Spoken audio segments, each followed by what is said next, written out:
Hello, everybody, and welcome to the Globally Minded conversation. If I can just ask the speakers to turn on their cameras when they get a chance. Hi, Shirley. Hi, Narbe. It's so good to see you. Good to see you as well. I'm so glad to be here. So glad to see all of these folks.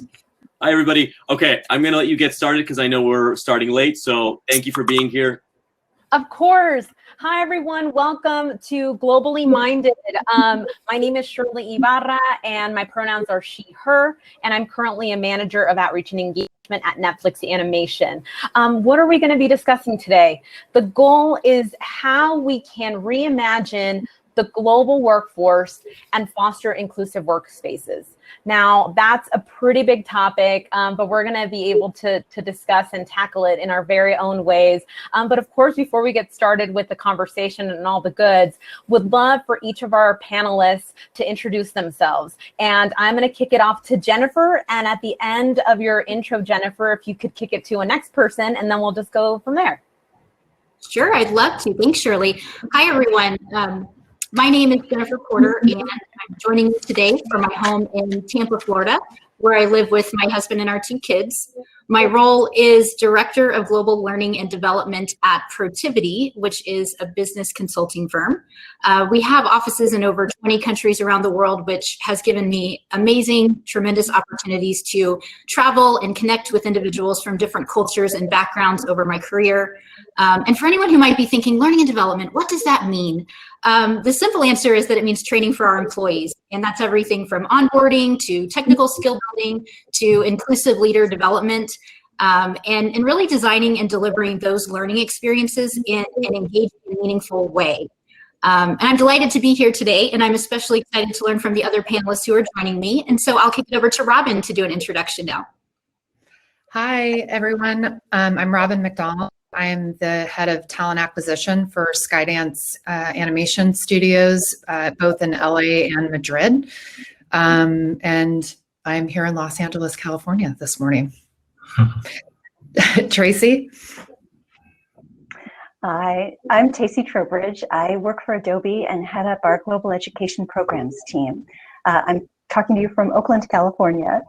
Really thrilled to be here. The focus of my work is on inspiring and empowering the next generation to be creators, and that's all around the world. I have the privilege of working with global teams, have folks on my team around the world, and I'm thrilled to work with students everywhere. Tyler, next to you. Hello, everyone. My name is Tyler West, and I'm the owner and creative director of West Studio. And I'm also here in Los Angeles, and we do visual development for mostly game developers, animation studios, and film. So we work with artists from all over the world, and that's part of our business model. So this is a really interesting topic for me. So wonderful. Thank you all for the intros. I do want to highlight that we will be doing a Q&A for the last 15 minutes of the panel. So tab over to the Q&A sections and add any questions that you may have as they come up. You know, just throw them in there and we'll do our best to get to all of them at the end.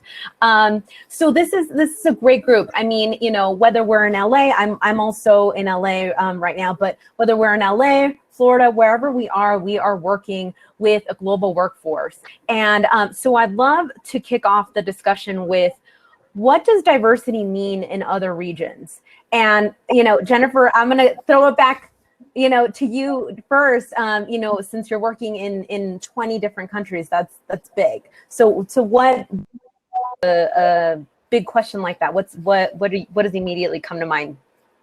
Yeah, I'd say what comes to mind for me in my experience is that in the US, diversity tends to mean kind of immediately race, age, gender. I think sometimes it also means religion. It could mean diversity of experiences. But those are, you know, when I think of diversity in the US, those are the things that come to mind immediately. Outside the US, I would say it is, you know, it's those same things. But I think it's also about a global perspective. And wanting to, you know, what countries wanting to know, well, what are the other countries in my region doing and thinking? What are the other countries outside my region doing and thinking? And just kind of wanting to have that sort of bigger worldview to influence, you know, what they're doing. And I can give a quick example, you know, of maybe the first time that I realized that. in our learning programs, one of our flagship learning programs, we hold every year in Milan, Italy.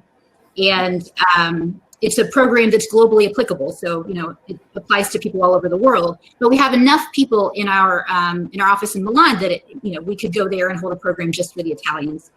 And in working with the team in Milan to plan the event, they said, it's really important to us that this class not be full of Italians. And so if it means that we have to hold some people back and send them next year so that you can bring in people from other parts of Europe or even the US or even the Asia Pacific region, it's worth it to us because we want our people to have that connection and build relationships with people from outside of Italy. And that was very telling for me. And, ultimately we made it work and we filled the class with all Italians and other people too. And that was fantastic. But it was really maybe one of the first eye-opening experiences for me to see how important that was. Thank you. Does anybody want to add anything to that? I'll say I love, Jennifer, how you called it very straightforward in terms of how in the U.S., when you say diversity, it's like an automatic switching of the mind to say, okay, race, gender, and color, really, right? Like the skin color. And I have definitely seen it in various places that I've worked where, when we're having the conversation around diversity, it is always about not even what we now call like underserved groups or underrepresented groups, but it was always automatically, oh, okay, well, that means women and, and people of color. And I think thinking beyond that and thinking about when we think about diversity, what does that mean within each room or each department that we're trying to build so that there's diversity in thought, right? And I think that diversity can also mean, for me, I'm Mexican American, but my experience as a woman, Hispanic, in Southern California is going to be different than the me that grew up in Florida or on the East, right? Like somewhere else around the world. So what does, for some of the other folks here, what anything else to add on that? What I like about just the question itself and the response is the recognition that we all bring our own lens to this.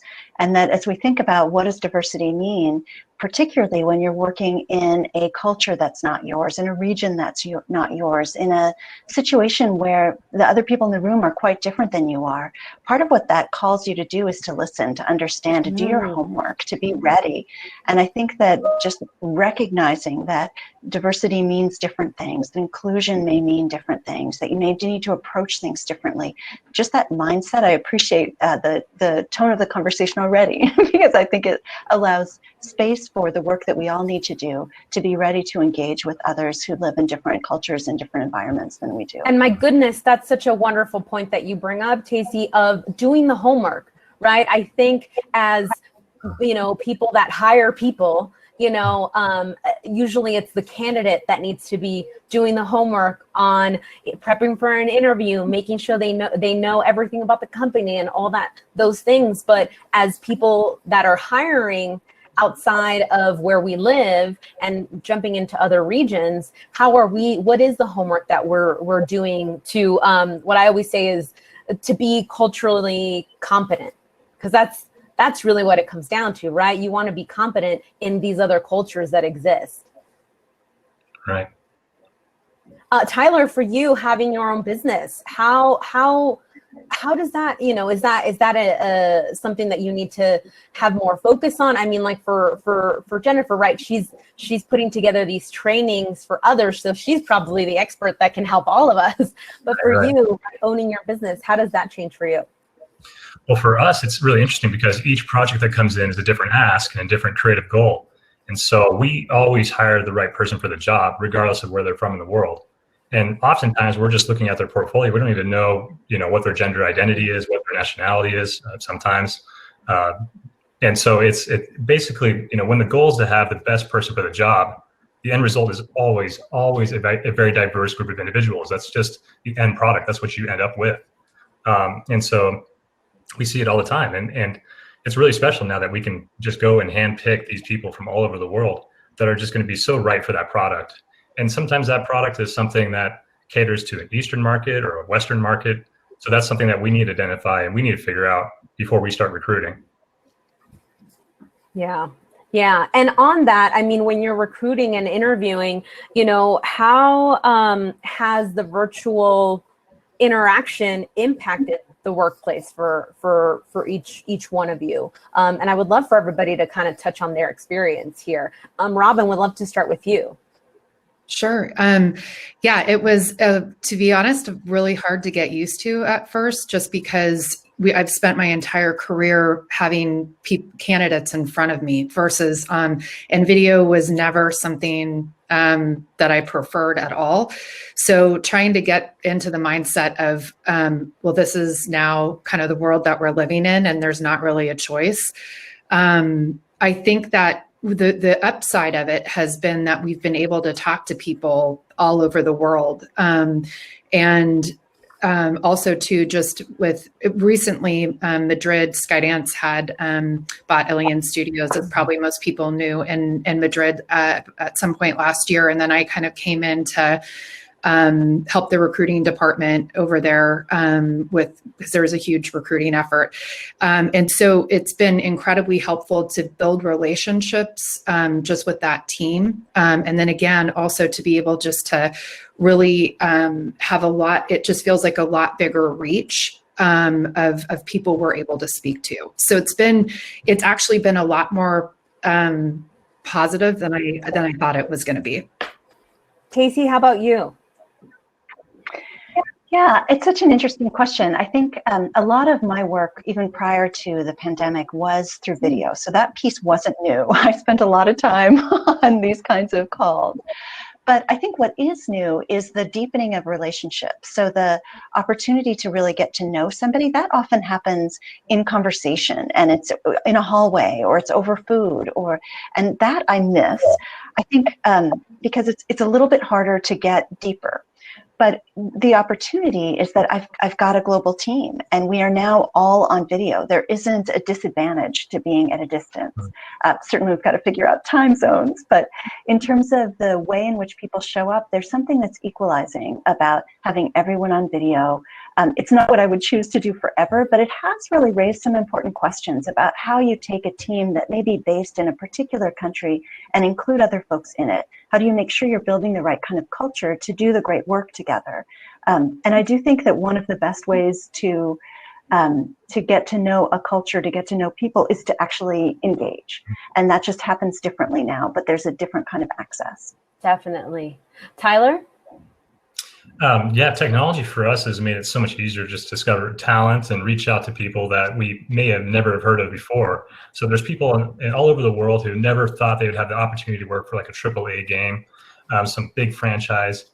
And because they're so talented, we were able to find them and reach out to them and bring them on board. And so they're super grateful for the experience and the opportunity. And for us, I mean, we found someone who's just has the right voice for the kind of creative task that we're up against.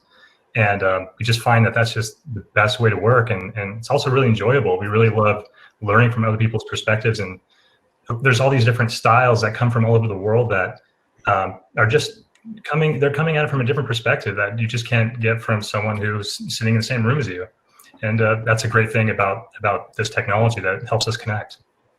I do feel like, you know, in the creative spaces, that's something that I've seen that works really well. Jennifer, I would love to hear your perspective on this, specifically to training. Like how I'm sure for you, obviously I'm making an assumption here, but I would assume that you or someone from your team was traveling to these different places to create trainings and to do it in person. So how has that evolved in a digital space? Yeah, I mean, we were often on the road traveling. And so this is very, very different for our team in the way that we interact with each other in our own internal meetings, and then also with the types of virtual training that we're doing. In the past, all of our meetings together would be, if they were not in person, they were by phone. So we were just voices talking to each other, whether it be a meeting or a training. And it's really amazing what seeing someone's face can do when you're not together in a room. And I think I was probably, like Robin mentioned, a little bit hesitant to start using my camera so often when we first started in this world. But I really learned that it's so helpful. If you think about like a facilitator in a classroom, a virtual classroom, and if they can't see their participant and they're just talking and trying to pull responses out of people, you know, it's really hard to know when you're just listening to dead air. Man, am I getting through to these people? You know, am I boring them? Are they even paying attention? Are they multitasking? And when you're able to turn on cameras and they can see, oh yeah, they're nodding along. Oh, they seem to be listening. They seem engaged. It can really encourage people to open up and to share more. And I love that. I'd also say that I think that this environment has, I think there's a bit of casualness or candidness that being on camera has kind of brought to us. So, you know, maybe when we're in person and we're in a meeting room, we're a little bit more formal. But when we're here and like at this moment, my dog is at my feet. Like at any moment, he's going to break this camera. And so I think there's just sort of, and I think Tacey mentioned something like this too. It just sort of levels everything out a little bit. Like we're all living in the same world. And, you know, if you even take this panel as an example, if we were all on a stage under fancy lighting and wearing uncomfortable shoes, you know, we might not seem as approachable as I hope we seem right now. And so that's one of the things that I've come to appreciate about the virtual world is just sort of that comfortableness that I think we all have with each other. I 100% donated all those uncomfortable shoes. You will never see them ever again. So there's that. You know, when we talk about leveling the field, right, I think that I plus one each of and every one of your comments, but I would love for us to discuss also this idea that it is leveling in a lot of ways, but it's also impacting some people in a different way when they don't have the fancy kitchen behind them, or they have spotty internet. And how have you guys been able to navigate that, especially for the ones that do more straight hiring, right? How are you guys navigating those moments without completely turning that interview for the candidate, right, the energy way down in the room because you're having connectivity problems, or all of a sudden there's a child that runs in? How can we make sure that folks in the audience that are listening in, that they're going about it, I don't want to say the right way, but what are some, you know, tactics there that work? I feel like it's just about making people feel comfortable at that point. Like, look, the amount of either children or animals. My cat will, you know, all of a sudden jump on my lap and there's a tail up in the camera. Like, and that's happened during an interview before. And usually we kind of laugh about it because it's, I feel like there's a certain amount of kind of forgiveness right now because everyone is just in such different situations. Whether you do have animals, children, you're taking care of parents, there's a lot more casualness involved. And to me, it's just things will come up, like I said, during interviews, and you just kind of, it's like, hey, let's laugh about this. This is kind of the world we're all in right now. We're all dealing with it the best way that we possibly can. And then you kind of, and then you sort of get back on track once whatever it is has just kind of popped up in the middle. And I just think, just again, having a good sense of humor and not taking things. So it's just different, right? Versus when people were going to offices and coming in for interviews, you're usually sitting in a conference room, you're in someone's office. There's not a lot of distraction, but that's not where we're at a year into this. So, let's roll with it. Yeah, I agree. Does anybody, Tacey, I think you were going to jump on in. Yeah. I would love to. I was thinking about this from a slightly different perspective as well, in that you have a smaller way to present who you are and what's important about you, what you know and can do. And I think being really thoughtful about using the tools that you have available to you. So that's making sure that you can demonstrate your work, that you can talk about the kinds of skills and knowledge that you have. We have fewer ways in which we can show up right now. And so use all of those incredibly well. I echo what Robin had said around grace and being able to make sure that we're just acknowledging where we all are and what we're struggling with right now. But I do think that as someone who's looking for a role, I would pay attention to how can you show up and demonstrate really what you bring and make it easy for somebody else to find you, whether that's showing things online, it's your presence that exists outside of the little tiny video boxes that we're all in. I just think that's a really important piece of where we are right now. I love that. And that really takes us to the next topic, which is, about engaging talent from a global perspective, right? I think we're all searching for talent near and far nowadays, right? So what has been the positive impact to having talent from all over the world in your, how does that impact positively the actual workplace? Who wants to jump in on that? I know creatively, it's super empowering. Each region, I can say, and this is a generalization, but each region of the world sort of has a certain perspective. They're influenced by the pop culture in their area. They all grew up watching similar movies and films. So when they're drawing and they're painting, there's a lot of that that's sort of baked in. And so when you're hiring for a specific project and you want diversity in the creative product as well, it does help you to sort of bring someone in who's from a different part of the world. They're going to have so many different ideas in terms of what that character might look like versus someone who's just local. Not that the local option is invalid. It just depends on what kind of flavor you're creating, I guess, is the best way to look at it. And so it's really nice to get all these different perspectives. And then the final product is so much fun. It's incredible because you just get this thing that wouldn't have been there in any other way unless you had those other perspectives coming in and creating that product. So for us, it's a lot of fun. I mean, I think right now is a very exciting time. I think there's a renaissance, an incredible amount of talent and creativity going on in the world right now that really isn't talked about a lot. I mean, I can't believe how many people can digitally paint and design. Like when I first graduated from college, there was like maybe 100 people that knew how to digitally paint. And now there's thousands, and they're phenomenal. I don't even know where they're getting this information. I'm going to assume online, but it's great. I mean, we've hired people from all over the world, like I said before, and but also some people from Nebraska. So, it just you never know where that talent's going to come from. So it's really fun. Anyone else? Yeah, I would agree. I mean, I think that's absolutely right. You end up with a really interesting outcome by working with people who bring diverse perspectives and who bring who they are to the work that they're doing. I think we work really closely with a design team in Germany that does a lot of work for my team, or with a team in Northern Ireland. And I think the time zone sometimes is really challenging, but it's helpful to be able to pass something off that someone works on in a different time zone than you're in. You come back and can pick up where they left off. I do a lot of work with folks in India, some in Latin America, some in APAC or in Japan. So it's I think been really rich in terms of the knowledge that it brings me, the range of perspectives. And then there are just ways to take advantage of the fact that we are all in different places and have opportunities to work at different times, and then to find the places where we can come together to understand and share. I love that. I love that so much. Jennifer, did I see you maybe wanting to add something in?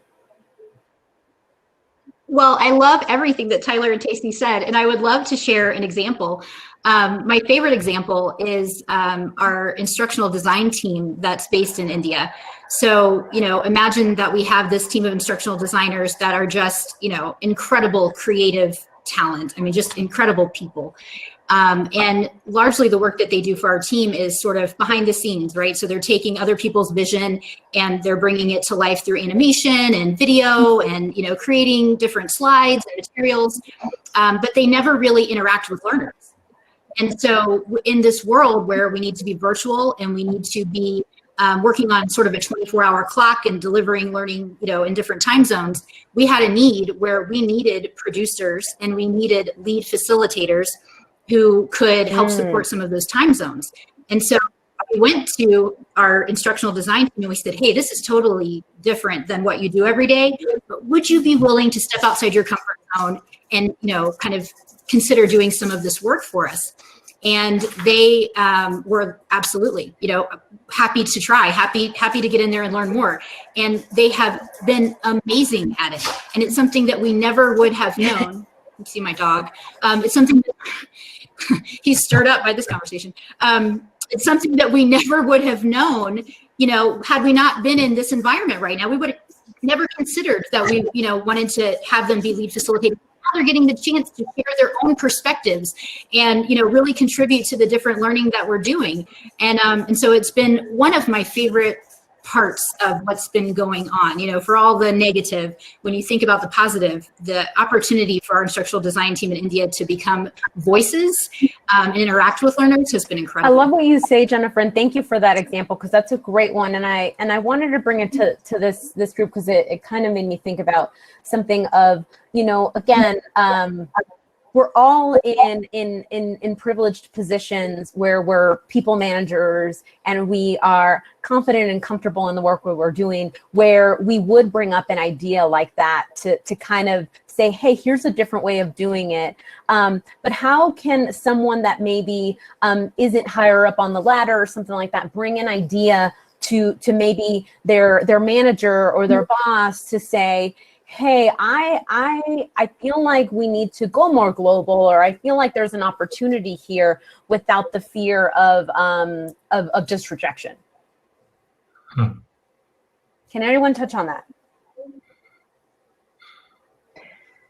One of the things I look for when I'm hiring is I look for restless innovators. I look for people who look at the world as it is and think about what it could be. And so that's something that I not just want to hear, but I'm looking to hire people who are willing to bring that. I think that is part of what helps further our work.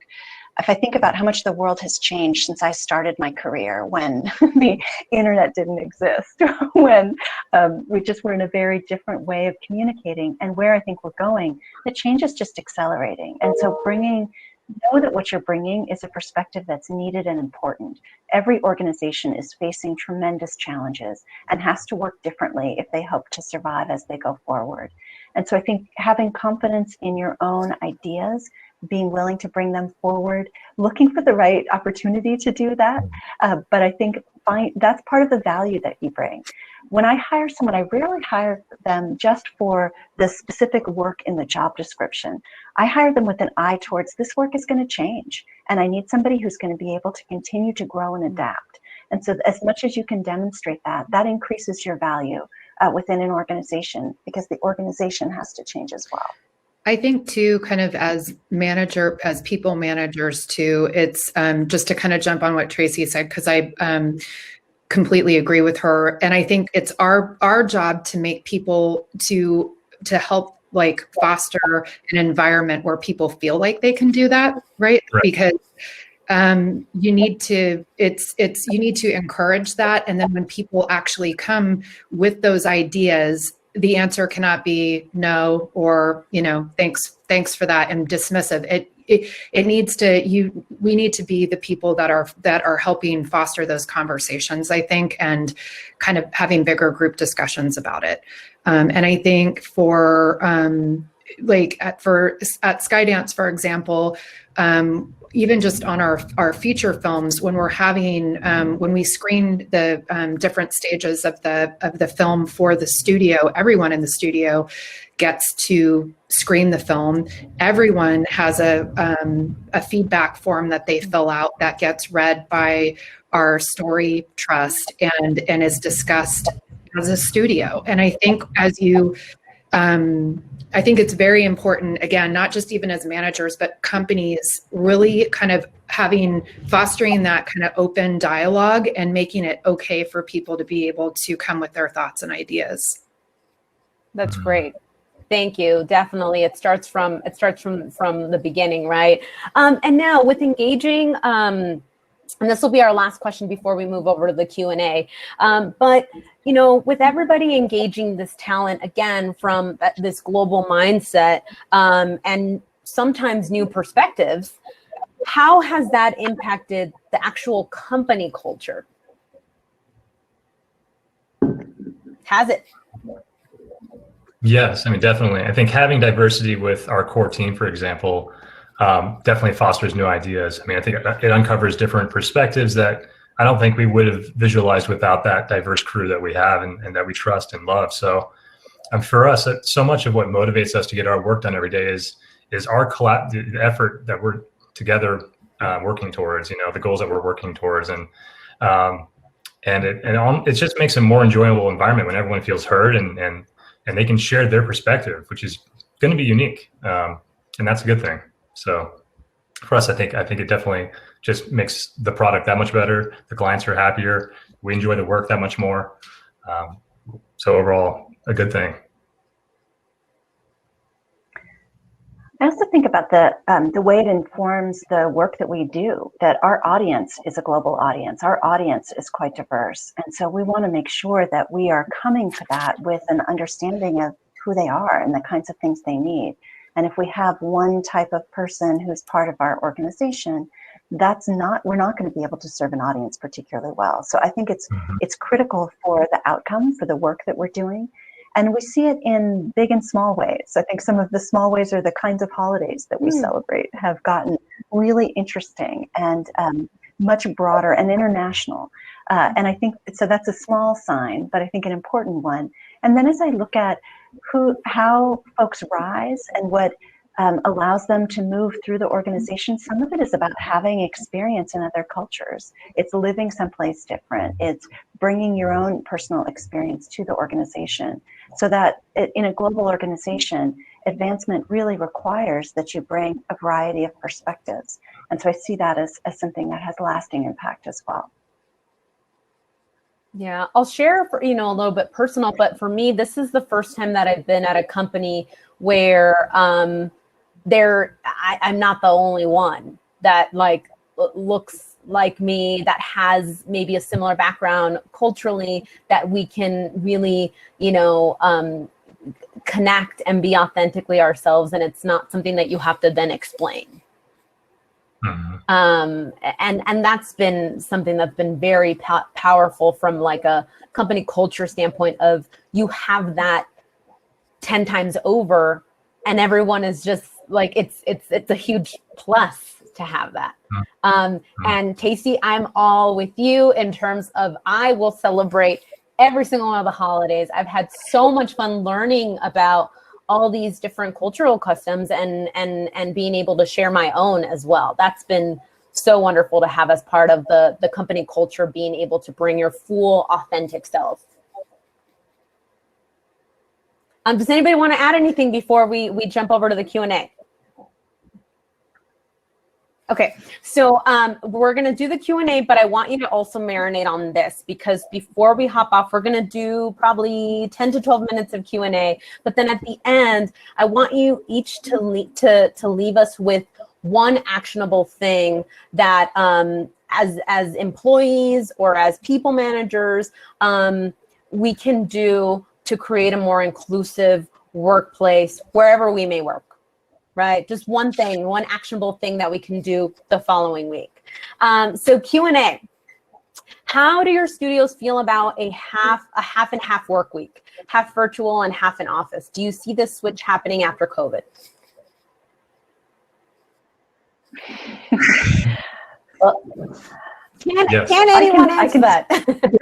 Yeah, I mean, right. So part of it is that we can't answer it. We're not quite sure what post-COVID looks like. I will say that Adobe's asking employees, where are you? What do you think? Would you want to come back for 2 to 3 days, for 3 to 4 days, trying to figure out what an office looks like and how you balance? It's certainly been a huge shift. Adobe was not a company that supported a lot of remote work. There were people from all over the world, but they wanted people in offices. That is not the case right now. We're still trying to figure out what that looks like. I would be surprised if the short-term future didn't look like that, didn't have some combination of sometimes in person, sometimes working from home. I agree. Absolutely, 100%. I feel like we don't know what it's going to look like either. And we came from definitely an environment where I don't think, in animation is everybody we thought needed to be in the office, and that we've now proven that we can make a full-length feature animated film and people can be remote. But I do think that it's going to be a combination probably for us. And I don't think there's going to be a set number of days. I think we're just going to have to be flexible and kind of see what the post-COVID world looks like. Go ahead. I was just going to say, I think what we'll probably end up doing is maybe have Mondays and Fridays work from home, and so those kind of ramping into the week and then ramping out feels the most natural for us, for whoever's here locally in LA. So, but we haven't started that yet, and so we still have to see. We don't have no idea when that will begin again. So. Yeah. I think there's a lot. Yeah, I think right. It's still a year later. It's still soon to know what's gonna happen next. And I think that there is no one size fits all, right, to this. I in LA, I consistently think about, when we think about Hollywood as a whole, there's a lot of people that don't make a lot of money, and so they probably have a lot of roommates. So their home office situation isn't actually that great, and they need to be in an office setting to not be in the now 90-degree heat in Burbank over the summer, right? And so there's things like that I'm like, I don't know what the perfect fix is, but we'll continue, I'm sure, to have this conversation probably on a weekly basis and in our own little pods. How does one get started or get involved in a group creative work like you're talking about? I believe those types of projects come out with the coolest product, but it feels hard to get out of my little bubble. Maybe Tyler, that was more to you, because it's more like when you put a project out. Yeah. So for us, I mean, there are like popular forums and places where a lot of artists migrate and share their work. So I think, just participating in those communities, whether you're putting your work on Instagram, even that is a great first step. Just making sure that your work is out there and that we can find it. But like you said earlier, Shirley, that it's a great equalizer. I mean, really, as long as the work is at the level that's needed, for us to take a risk, you take a risk with every hire and bring you on board, then you have a shot. And so that's the great thing about it, is it doesn't really matter where you're from. So that's my advice. Thank you. I would add to that too, in terms of one getting started or getting involved, it's just like with everything else. You got to find the job. You got to find the opportunities that are out there. I find that, especially if we're talking about specifically like animation or like entertainment jobs, people tend to immediately gravitate towards who are like the 5 big businesses that are out there in XYZ field, right? So, in animation, it's Skydance, Disney, Netflix, Netflix, Nickelodeon, XYZ, and there's the live action version of that, et cetera, et cetera. But there are so many other companies, right, like Tyler's and West Studios, where they're doing a lot of work and they need talent to execute that work. Doesn't mean that you shouldn't be pursuing, right, the other companies as well, but seeking opportunities beyond what's in front of your face is probably how you are going to get involved in those kind of creative group settings. Yeah, can I add just one thing, which is just do the work. I think if you're engaged in a community and you see somebody doing something that looks interesting, work on a side project with them. That if you're as you're trying to get the job that you're really excited about, don't stop working while you're waiting or trying to figure that out. Keep having those experiences. It makes you more valuable. And particularly if you're interested in global projects, they're really great ways to connect with global communities right now. And I think there's an increased openness to working with folks because of where we are and what's happening. Next question. How do you stand out as an applicant in a virtual climate? I'm trying to transition careers and the lack of access to people and resources feels like a bar to entry. That's a really interesting question, because, right, you would meet someone at a networking event or something like that. So when we're getting this influx of applications online and then everything else from there is online, what stands out in someone's resume? What are the things that we're looking for in people's work?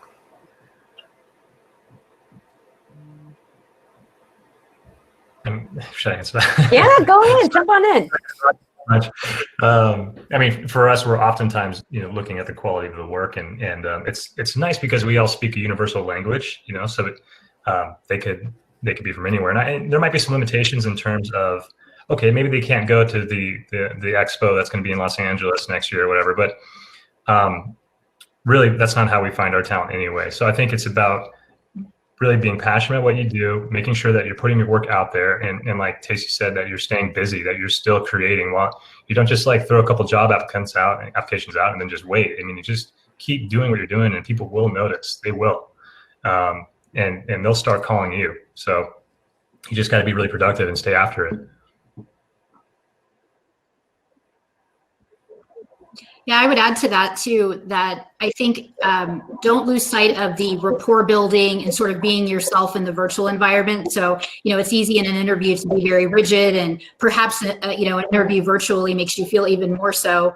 But I think, kind of taking that time to feel relaxed and connect with the person that you're interviewing with is helpful Great. too. Robin, do you have anything to add before? No, I agree with both Jennifer and Tyler. Perfect. What's more important, having a bachelor's degree or a polished demo reel when looking for someone who is applying for an animation role? Those are flipped, but still. Definitely the reel, not so much the degree. It's really the talent. And again, kind of going back to what Tyler said, just putting your best work on your reel and the projects you're working on, and really kind of making that stand out. Nice.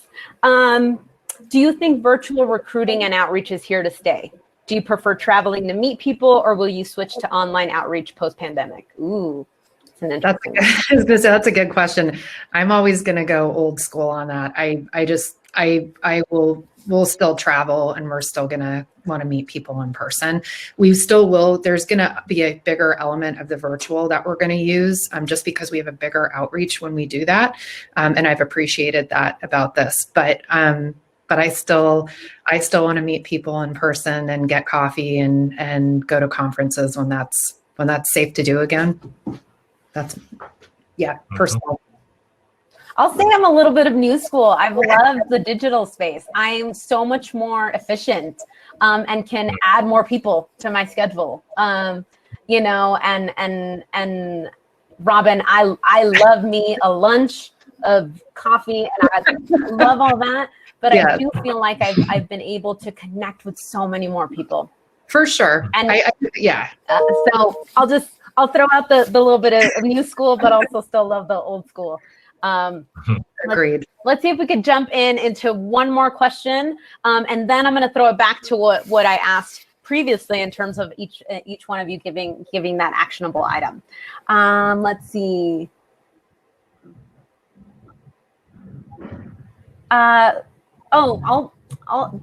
I can answer this one question really quickly. I'm not sure, it'll apply maybe to some of you, but since there's a renaissance in diverse voices in entertainment, how does a POC writer get the attention of key decision makers?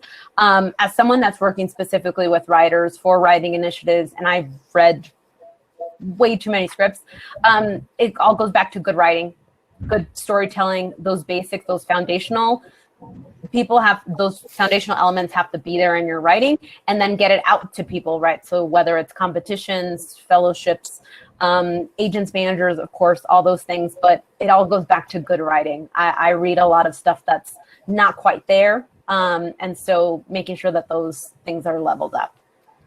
I'm not sure if anybody else wants to add to that one.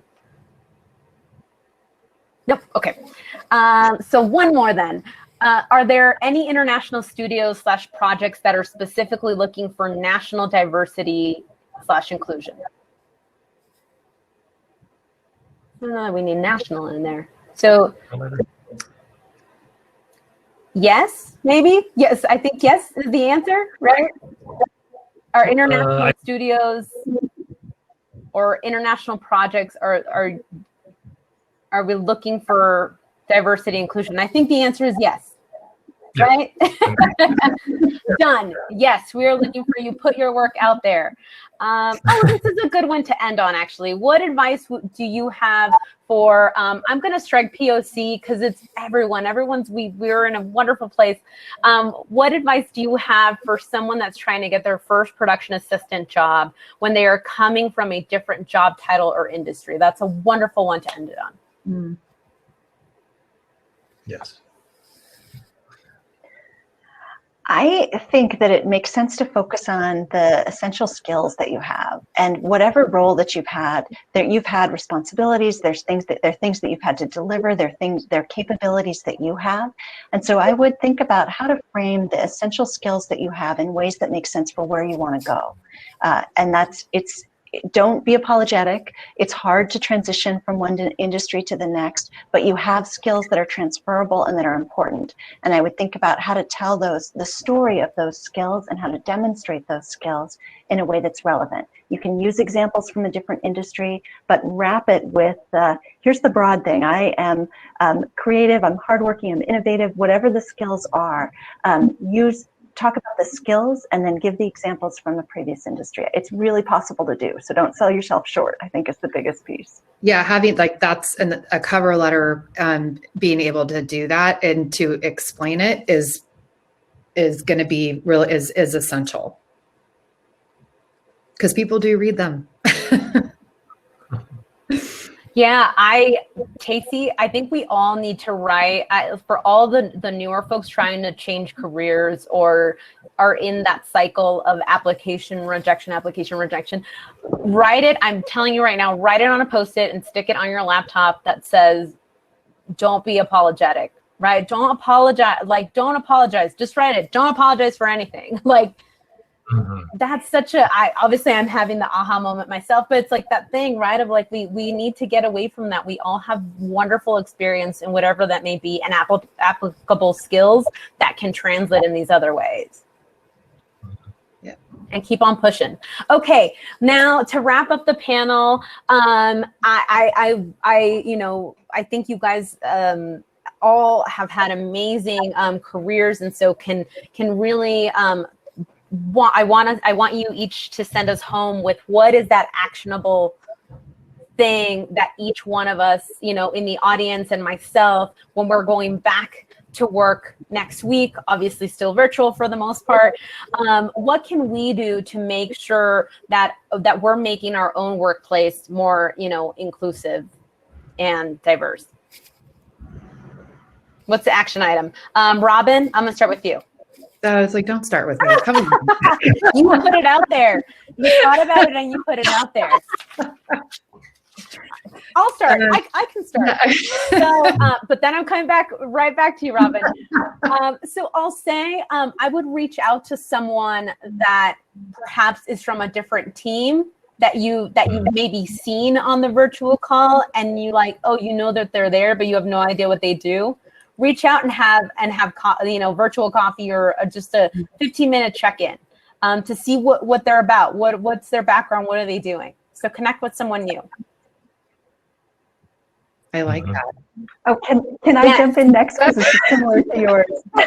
I'll save you, Robin. Give you a few more seconds. I was going to talk about being curious and following up on your curiosity. So I think having coffee with somebody is a great way to do that. But I think the times when I am least creative are when I'm complacent and I'm comfortable. And I think it's important to continue to learn and to seek, to follow that curiosity and to continue to approach the world with open eyes and open ears. Right. I was just going to say, I think, when you hire really well and everyone does their job really well, that things do become kind of like on rails, and you can go, like, the weeks can go by and you've been doing great work and everything's running really smooth. So then what's the other part of being in a company and being in a studio and being part of that culture? And I think the other part of that is kind of knowing what those studios' goals are. What are the longer term goals? And of course, it's my job to communicate that, but also as an employee, for that person to ask and feel free to reach out, like, hey, what are some of the things that we're reaching towards, and how can is there a way that I can incorporate some of this more creative, fun stuff into the daily routine, and how's that work? And that's, just coming from my perspective, I wouldn't want to put that on my employees because, I don't know how much bandwidth they have and I don't want to pile on, right? But if they do have bandwidth and they do want to pursue some of these larger stretch goals, then I want them to come to me, and I would love to hear, that they have room for that and space for that. That you do, great, let's do it. I will be on board and help them out. So it's good to have that back and forth, and they should feel comfortable coming up to us, the studio owners, myself and my wife, to visualize some of those things and to participate in some of those things. Jennifer, Robin. So I'm gonna steal but add. I'm gonna say, Shirley, I'm going to reach out to somebody that I haven't met at the studio yet and have coffee with them. And also one of the talking points, I think, is I want to know how they feel about, like, whether they feel that their voice is heard at the studio, and make sure that that's not just something that we're cultivating in certain departments, but that is something that's felt across the studio. I love that. And last but not least, Jennifer.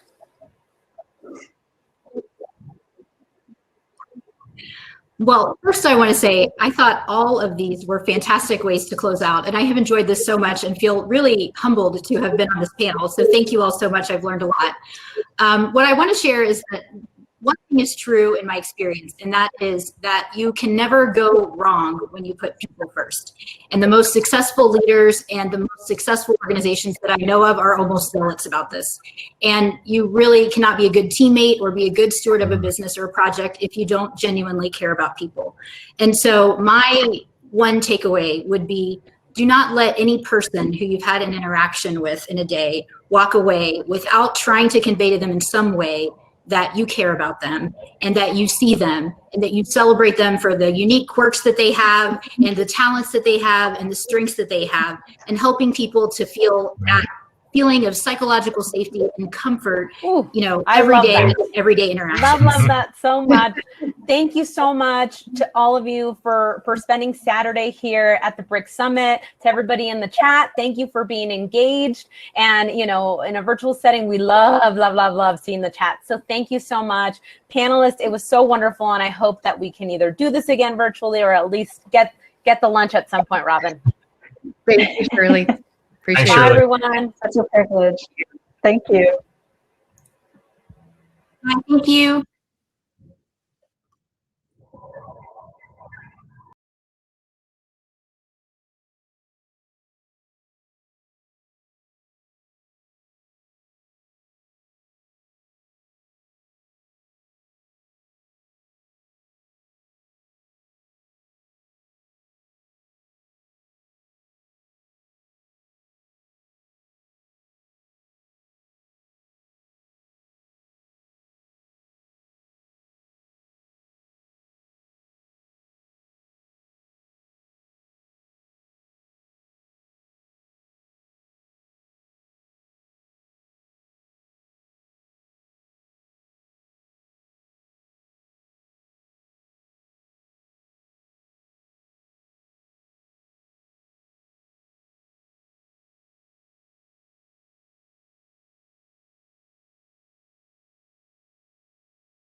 Be good if I unmuted myself. All right. Hello. Hello. All right. Welcome, everyone, to Global Perspectives. What does diversity and inclusion look like around the world? I just also want, before we dive into this, I want to give a little shout out to all the things that you can do within filmocracy during the summit right now. We actually have a lot of case studies of different perspectives on a global standpoint. So I encourage you to go check those out. They're all on-demand content along with amazing filmmakers. We have some great films for you to watch as well. So just doing a little plug to know that those are out there.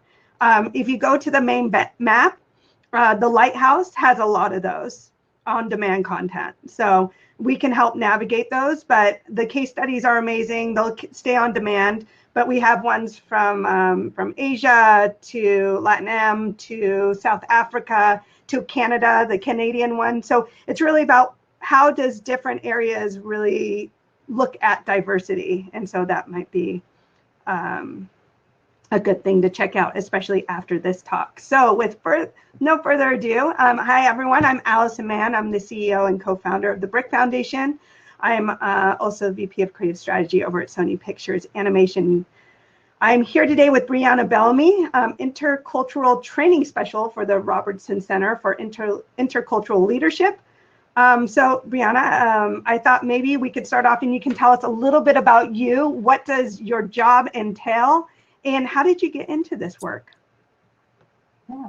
Yeah, for sure.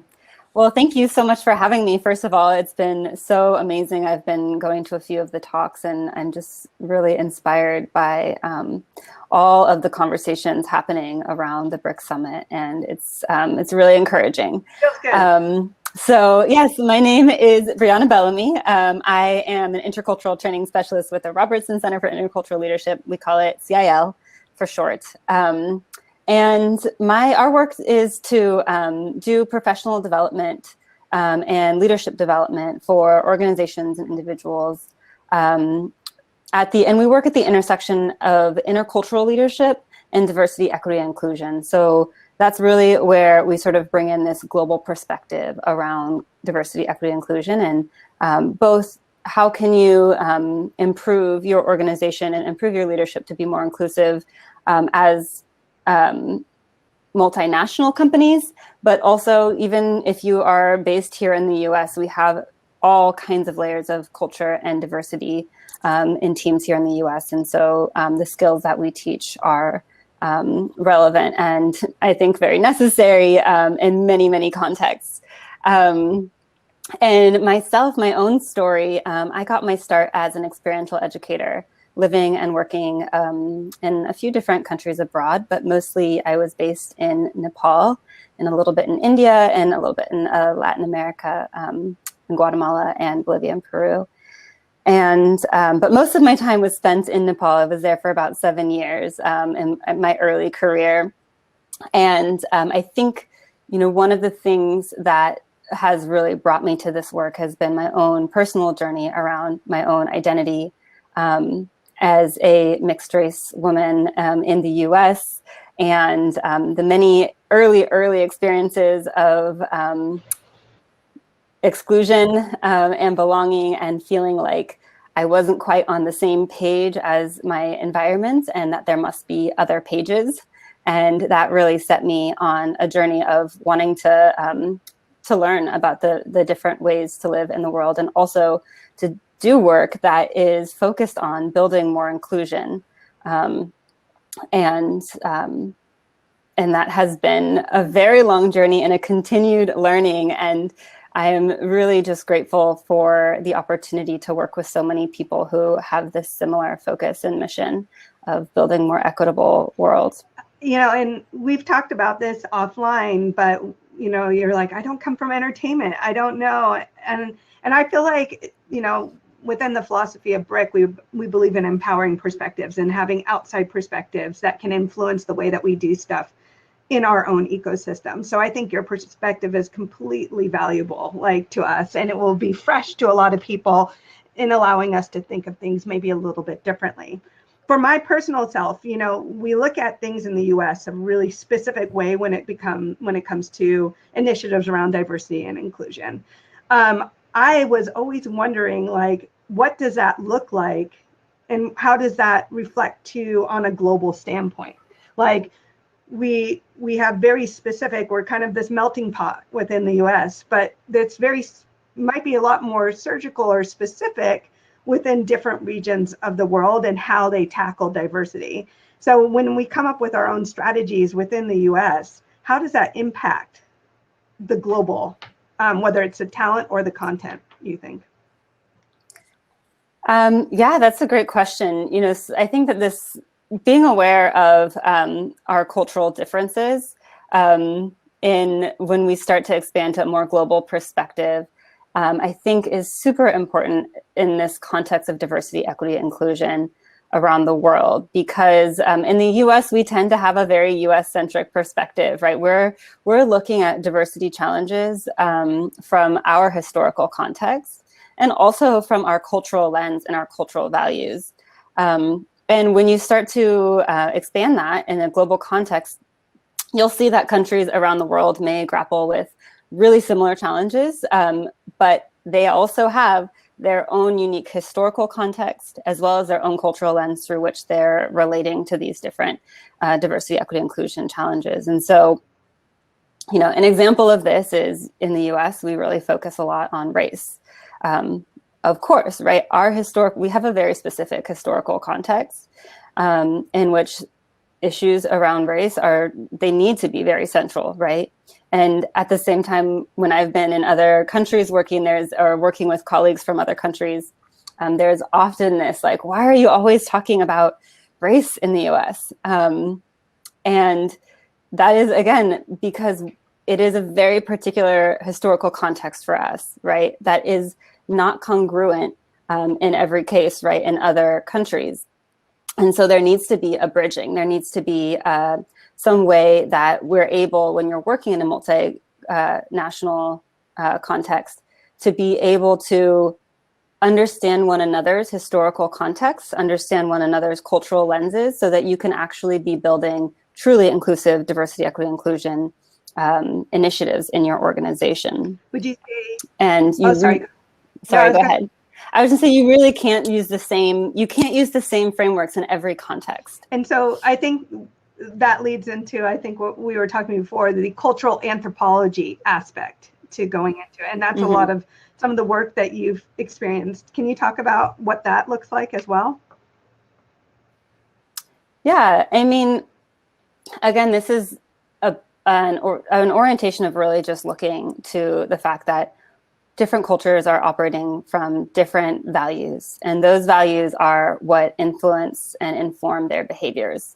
And we talk a lot about the way that, you know, is a very common metaphor for culture is an iceberg, right? Where you've got almost 80% of the iceberg is underwater, and the rest, I think it actually might be more than that, but is above water. And so 80% of what is driving behaviors is our values, our belief systems, and then what you actually can see, like behaviors and traditions, customs, our systems and structures, those things that you see are just a tiny glimpse of different cultural experiences. And so when you're looking from the lens of cultural anthropology or intercultural leadership, it's really important to be bringing your attention to what's happening sort of out of view in terms of people's values that are motivating their behaviors, the values that motivate them. So in terms of, as an inclusive leader, you're going to want to be able to bridge to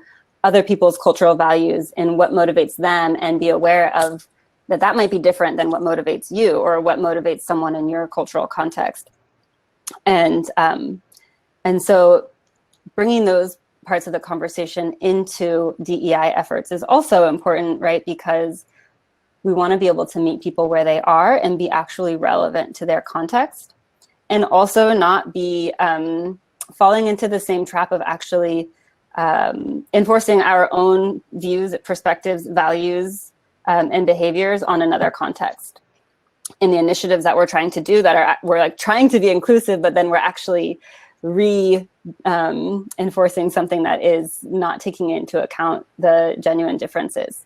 Yeah, that's really interesting. You know, Malcolm, one of our keynote speakers this morning, touched upon that, where he, you know, it's like when people don't talk the same as us or walk the same way, or, you know, there's probably some scientifical like studies or challenges that our reasonings behind that. And I think we talked a little bit about what is the neuroscience of inclusion. And so why do we have a hard time bridging that gap? Yeah, that's huge. And that's something we talk about a lot in our work, because one of the challenges that we have a lot in this space is something called self-positivity bias, which is where we see ourselves in a more positive light than others. And a lot of that is sort of this, you see that a lot in work around unconscious bias, right? Where it's like the who me sort of attitude, like I'm a good person. Of course I'm inclusive. And that can get in the way of how we are able to genuinely bring awareness to our biases, bring awareness to our preferences that are informed by our cultures, bring awareness to those preferences of others, and recognize that there might be not necessarily, there could be a clash, or there could be a gap in those preferences, and you might be missing each other, right? And it's a part, the unconscious bias element is just a part of how our brain works. It's a way to save energy for our brain. We make shortcuts, and those shortcuts are often deeply flawed. And we need to be aware of the way that our brain is operating in order to slow it down and bring awareness to those shortcuts that become what we now call unconscious bias.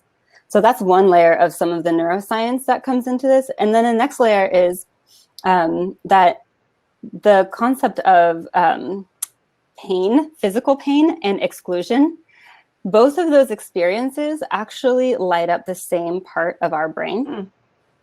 And so when we feel excluded, we literally can go into what we call amygdala hijack.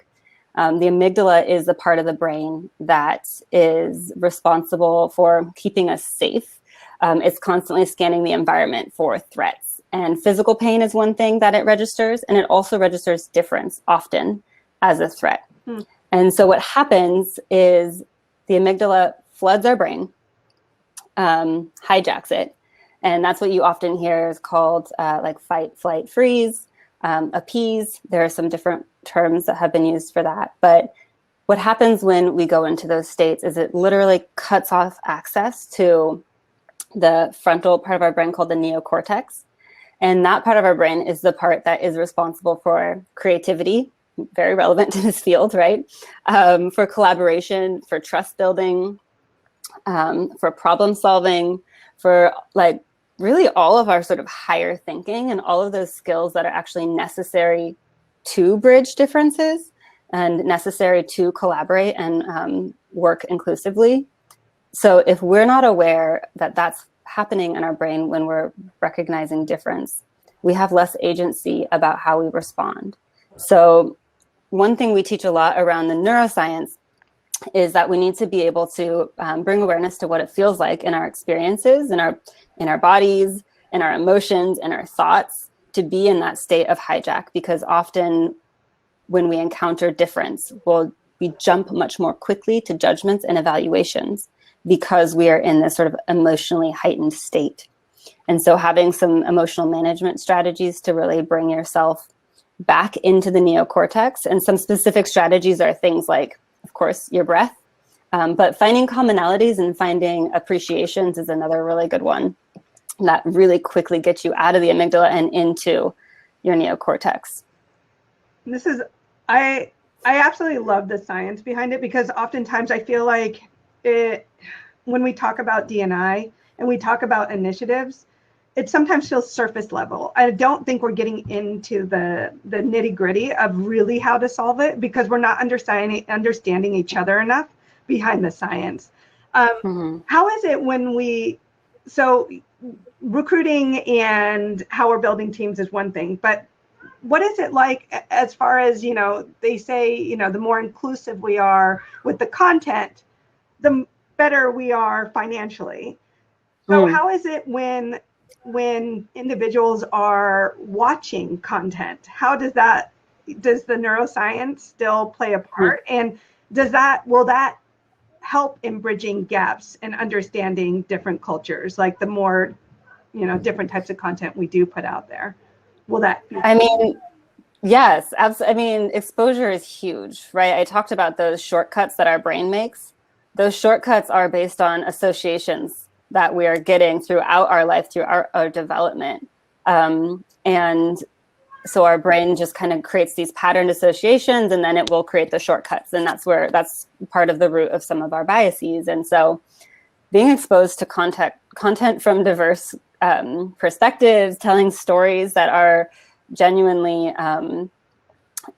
representative of different kinds of experiences, and told from, centering different cultures, different lifestyles, different identities, and having more and more exposure to that is creating more opportunity for new pathways in our brain to create new associations with how we understand diversity and how we perceive difference as a threat or not.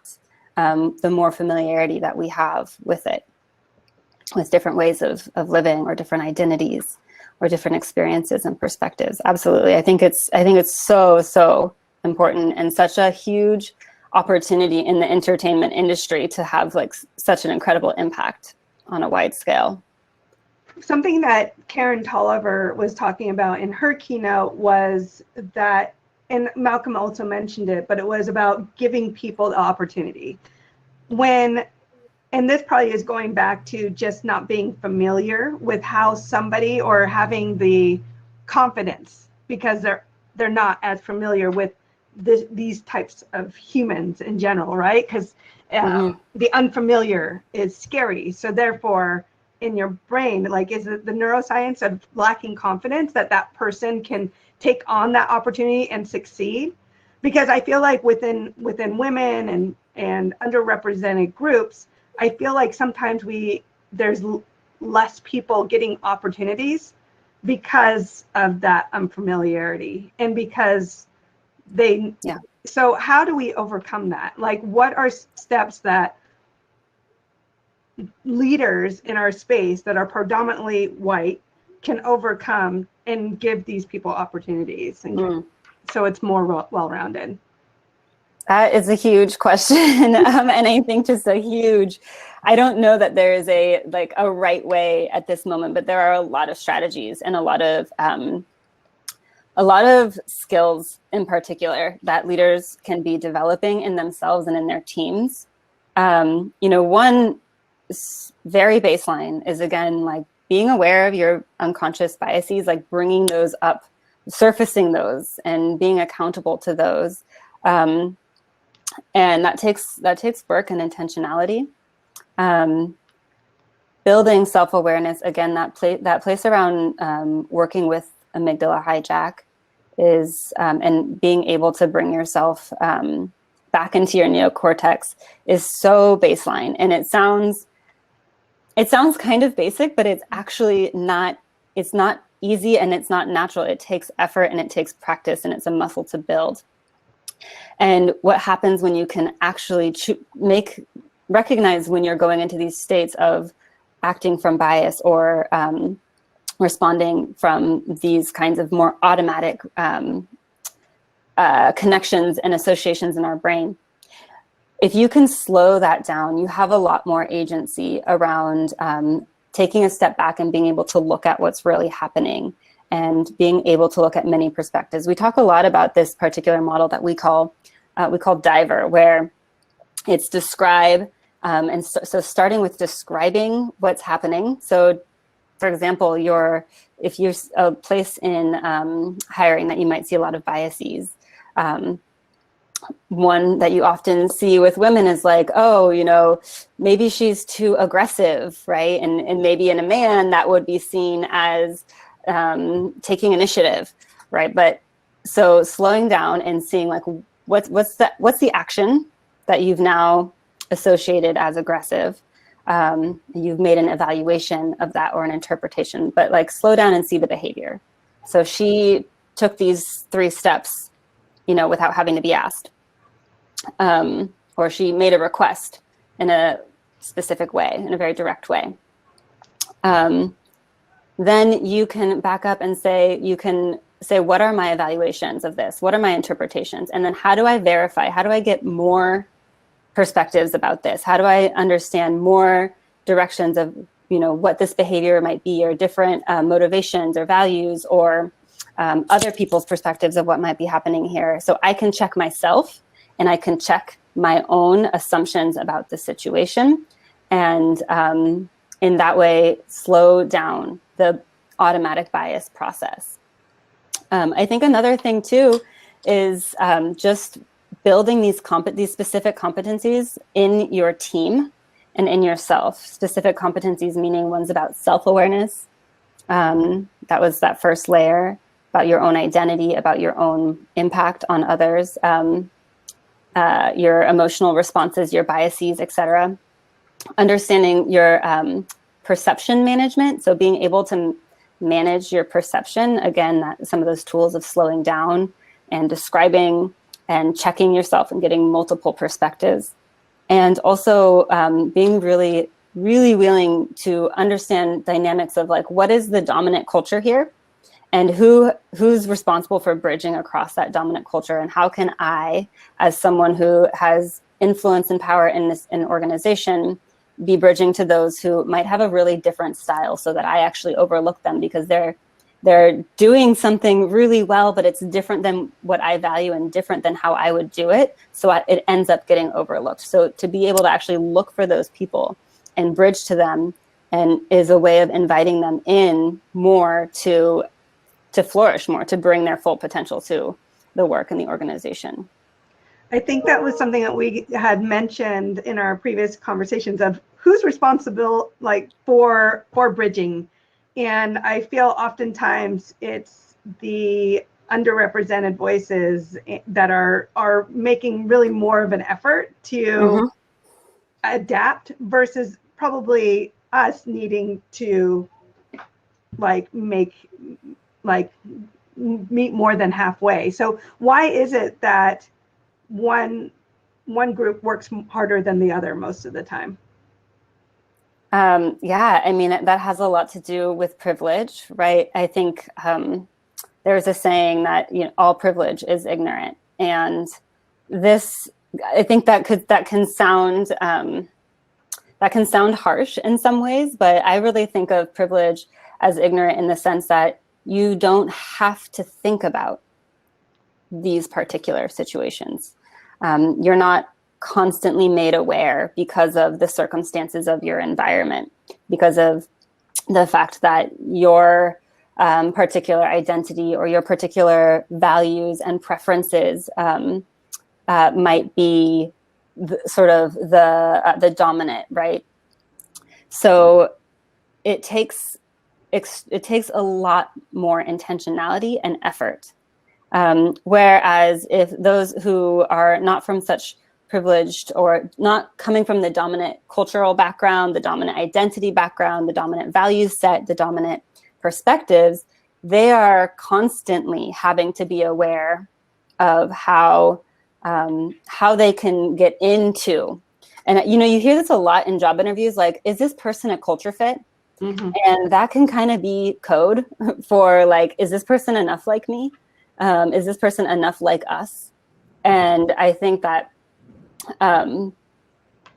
companies and leaders need to be thinking about, like, is this person different enough from me? Is this, is there enough diversity in terms of just the way that people work, the identities that are present? And then what do I need to do as a leader, again, to be able, and, when we're speaking in identities here in the US, yes, definitely with white folks, there tends to be an absence of awareness around how to bridge. And so what do I need to learn to bridge is a question that leaders need to be asking. And if you come from a dominant identity group, what are the identities that you might have gaps in, and how can you find the resources to learn without necessarily asking people of color, people with disability, people of different gender identities to do the work of educating you, because there are so many resources out there already, and so much work has already been done. And yet, the more curiosity you can bring to that, and the more humility you can bring to that, and it takes real commitment and accountability as well. The more effective you'll be as a leader. It's really interesting that you talk about the hiring, and I had been on the talent recruitment side for about 17 years and filling positions, and every hiring manager, it was like a checkbox, right? Like, do they have all these qualities? And then there's very little wiggle room to pivot. So it was like, it's this type of person or nothing. And so how do you, if you're not in a C-suite level, how do you work to helping influence a different culture within your own ecosystem? How do you influence change? Because sometimes it's hard to feel empowered to do it if you're entry level, even through midway of your career. So how do you help champion change if you see the opportunity? Yeah, I mean, I think there's definitely a strong, it's very clear that those in leadership at organizations have the most responsibility to be bridging and to be doing the adapting. Now, that said, that doesn't mean that if you're not in one of those high up positions that you don't have influence. Like, we all have our spheres of influence, and we all have the opportunity to make an impact in those spheres. And so no matter your identity, no matter sort of your positionality of within an organization, if you can practice these kinds of inclusive behaviors, we say leadership when we say inclusive leadership, but that really doesn't mean you have to be the leader of an organization. It means, like, how are you showing up? How are you relating to others? And if you practice these in your own organization and you really make it a priority to be inclusive, inclusive teams, when there's inclusivity on really diverse teams, a diverse team has been known to perform better, but not without actual intention in bringing in and leveraging that diversity. And so I think that if you want to champion that in your own team, in your own organization, like, if you can leverage that diversity, if you can behave in inclusive ways, and also train up your people and ask for training from your organization to get these particular competencies, it's going to create better outcomes in your team and organization. And it's going to be seen and recognized, right? It'll start to be something that those higher ups will recognize, that you are being successful on your team. And also finding that kind of support and allyship within your organization to make it something that is across the board in your organization, something that is valued. And again, making those requests of the higher ups in your organization, by gathering that kind of sponsorship and co-conspiratorship and allyship within the organization, that this needs to be a priority. People respond to that kind of pressure. It's sort of like the people before policy. People need to care about it for it to become a structural change in an organization. I think also we talk a lot about sustainability and sustaining the energy around these initiatives, and which can be really, I think people find taxing, especially around this time. So there's 2 points. Is how do you, on a scientific standpoint, how do you kind of sustain your energy? And when you're not feeling heard or you're up against, how do you continue breaking down those barriers so that your voice is heard? And the second is, as we move, eventually we're going to go back into in-person, which I don't even know or remember what that looks like. But what opportunities do we have? We just made, a lot of our companies now are able to hire globally. We're working with people from all around the world, which we hadn't had a chance to do before. So before we go into Q&A, I would love to get a sense of, do you feel like this is a trend that should continue in kind of bridging the gap and understanding different cultures to help the bottom line? Gosh, okay, were two big questions. Speaking first to sustainability and sustaining our energy, I mean, this again needs to be something that is priority to organizations. And I think that if an organization is truly going to stand by a commitment to diversity and equity, then a part of that needs to be understanding a commitment to mental health. Because, you know, especially here in the US, when we're talking about race, and then in different contexts, when we're talking about different forms of oppression, what we're talking about is trauma. And I think that that's not always named especially when we're talking about the bottom line. And so we need to be trauma informed. And we need organizations to support folks in taking care of themselves. And so I think, and there's a lot of work out there about also being, again, like I talked about the amygdala and the Amygdala Hijack in particular. The traumatized brain is going to be going into that hijack a lot more, and that's exhausting. And so we need to be creating environments also that are really caring for the well-being of our people, and also communities. And so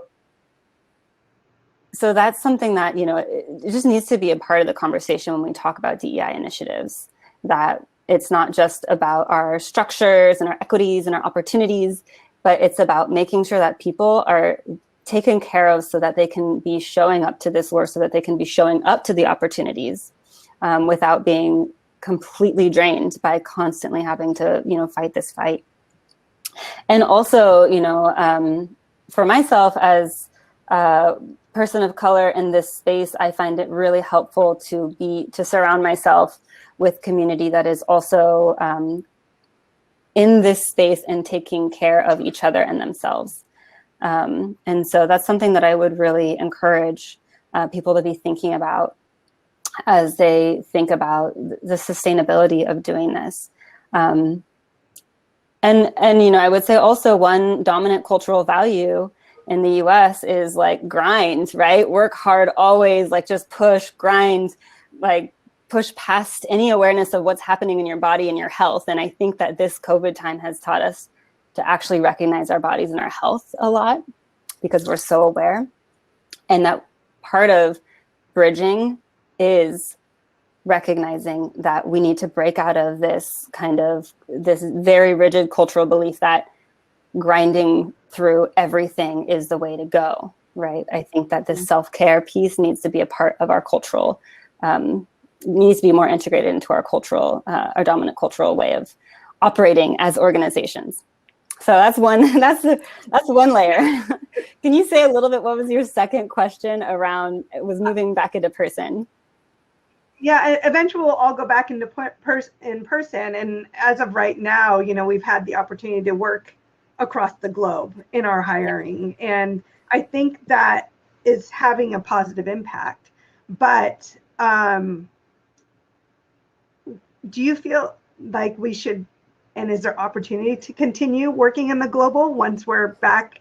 And what would you say to people that have had the opportunity to work with people across multiple cultures where they might not have had the opportunity prior?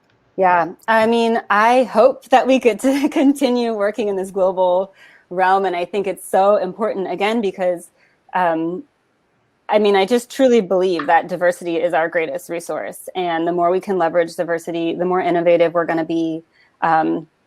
The more we're going to be able to, you know, really shift our global structures, systems, cultures that are potentially, you know, having harmful impacts. That, you know, one of the things I think a lot about, especially in the DEI space, and having been in the DEI space here in the US, is that a lot of our dialogue is just so US centric. Of course, right, because we're trying to work through challenges here. But from living and working abroad, I have learned that there's so many communities around the world that have been grappling with similar challenges from different angles for many generations, and that we can learn so much from one another in how we approach the different challenges in our different contexts. And so I think access to global talent and global perspectives is crucial, and that I hope that, I know in my work, this COVID time being virtual has allowed us to expand our reach, and I hope that more organizations will stay committed to expanding their reach in that way, but in a way that's truly dynamic and mutual exchange of ideas and talent as well. And I think that opportunity is going to continue. I think that we know too much now about what might be possible, to just go back. I hope we Right. don't. I think it's, for perspectives and hiring, and I think conversations, it's only been positive. So I would hate for us to take a step back and then figure out how to move forward. So I hope it's all forward momentum. There's some amazing questions from our audience. So I'm going to get into some of those. A lot of it is any recommended sites, data, books that you can recommend on the neuroscience, especially the, how do you pronounce it? Amygdala Hijack? Amygdala Hijack. Yeah. Want to learn more about, a lot of people want to learn more about this. Yeah, there's a lot. Let's see. We work a lot with, I can't think of a specific book. There's one book I really love that goes a little bit into the amygdala, but is a little bit more trauma informed, called My Grandmother's Hands. It's a little bit more of a somatic angle, but it talks about the way that our judgment and our ability to respond is impacted when we go into that amygdala hijack. There's another one called Trauma-Informed Mindfulness that also goes a lot into the brain science. And let's see, what was the other part of that question? Websites. Yeah, so is there any websites, right? Yeah, so I'm trying to think, so much of our training material has been built out over the years, and I've lost track of where the original books were, but this amygdala piece is pretty much anything you'll read around trauma and mindfulness, and also the neuroscience of difference. You'll find this about the amygdala's hijack, and particularly its recognition of difference as potentially a threat, and sending it into the amygdala hijack. I'm sorry I don't have a more specific answer for you. I'm the worst at remembering book titles and authors, and also. Well, maybe if you think of it later, you can always email us and we'll put it up on. Oh, perfect. I can send some resources for sure. That's much easier for me. Amazing. What kinds of discussions, activities would you recommend that we have with our colleagues regarding racial and cultural diversity? And do you have tips for navigating these sensitive topics? Definitely. I think that's a broad question in the sense that there are so many different concerns that people have about how to approach these conversations, and so many different priorities as well that are relevant to different contexts. I think some of the main things are, how do you build awareness about the different preferences and styles within your organization? There's a great tool. We use a number of great assessment tools, actually, that I'd highly recommend. One is called the Globe Smart Profile. And this is one that it's sort of a self-assessment. It tells you about yourself. And it tells you what your preferences are. Do you tend to have sort of a status orientation or an egalitarian orientation? Are you a direct communicator or indirect communicator? Are you risk oriented or certainty oriented? And some of these things have have been proven to have like kind of cultural, you can see certain countries or cultures tend to lean certain ways on these kinds of preferences, but you also see really different preferences as individuals. And so you can take this in a team form and sort of see your whole teams where it is, and it can be a good place to have conversations about, you know, what do you need? Like, how can I actually, what are direct strategies I can use to bridge to you? You know, for example, I'm a pretty indirect communicator, and my supervisor is a very direct communicator. And a part of this too is, look, what's the dominant culture where you are? So living in the US, direct communication is the dominant, most valued kind of way of being and communicating here, which is not my style. And my supervisor, when I was interviewing for this position, I answered an interview question in an indirect way. And he, being someone who understands these different dimensions and who is a direct communicator, was able to recognize what was happening and ask me questions to kind of pull out what he was actually trying to get to. And really in that way, he bridged to me in a way that in an interview, in a job interview, right? Where he, rather than just being like, oh, you're not communicating, you're not answering my question. He was able to see like, oh, you're answering, but you're answering indirectly. So what are the questions? How can I meet you where you are to get the questions out for you? So that's, yeah, I mean, it was so empowering to see that this person who had power over me, right? He was going to give me a job or not give me a job, was willing to come and like actually meet me where I am, not in a evaluation way, but in a like, oh, you have a different way of communicating, and how can I meet you there? And so having those skills on your team and those recognitions of like, that gives you really solid ways of being able to understand how to interact with each other, and then bringing into awareness, like, where's the dominant culture in that? And so when you start to bring in like the diversity element of different identities that come in, you might see patterns, or you might recognize that like maybe your way of your preferences are the dominant way of everyone in your main organization. So what are the things you need to be doing to really actually include and meet other team members where they are? I